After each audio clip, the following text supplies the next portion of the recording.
ABC 7 business commentator Jeff Stern joins us now with a check on Wall Street on this Friday. And Jeff, yesterday we saw a lot of red numbers. How will we end the week today? Scott, we don't like those red numbers, that's for sure. We're not used to them. We like the green. Let's see, oil's up 3% for the week, about $57 a barrel. And 10-year treasuries trading positive as well. We're about 2.38%, so that's a little uptick. For the week, the Dow is still positive, about 0.25%, while NASDAQ's actually negative about 0.25%. S&P just down about 0.1% for the week. Lots of stuff going on. We do know some interesting facts about the S&P 500. That's the 500 largest companies year over year for the third quarter, up 7.1% for earnings.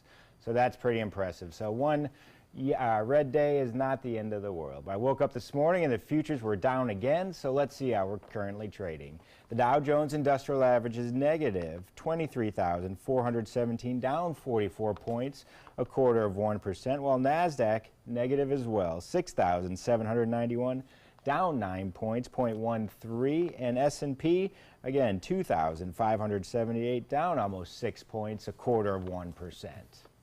And Jeff, we know the retail business has been a tough go lately, although I understand Adidas has been making a strong stride here in the United States. That's correct, Scott. Adidas is crushing, actually, Under Armour, and they have their eyes set for Nike. They're actually a German company, the largest sportswear manufacturer in Europe and second in the world, and that's behind Nike. They actually own Reebok as well as TaylorMade Golf. Sales are up 31% in North America, so that's where their focus is. They've been focusing on the U.S. and especially on women in the U.S. They have doubled their share of U.S. footwear from about 5 to 10%. They've focused on the U.S., and about 40% of global sales come from the U.S. That's why it's so important to them. $1.3 billion in North America sales so far for the third quarter. That sounds pretty impressive, but to put that in perspective, Nike's at $3.9 billion, so they still have a long way to go to catch up to Nike. They've had some major people sign up, including Aaron Rodgers, one of my favorite, some NBA players. We know they've been big in soccer this whole time, but they're really expanding into the NFL. 8 of the first-round picks in the draft they gave a contract to.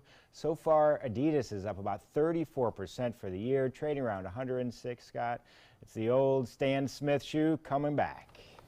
You know what? When I was in college, I had an Adidas warm-up that I loved. I bet you look good. I wore it all the time. That was my look. All right. Definitely stylish. I don't know about that. We won't go that far. Jeff, thanks so much for the update. Have a great weekend. You too.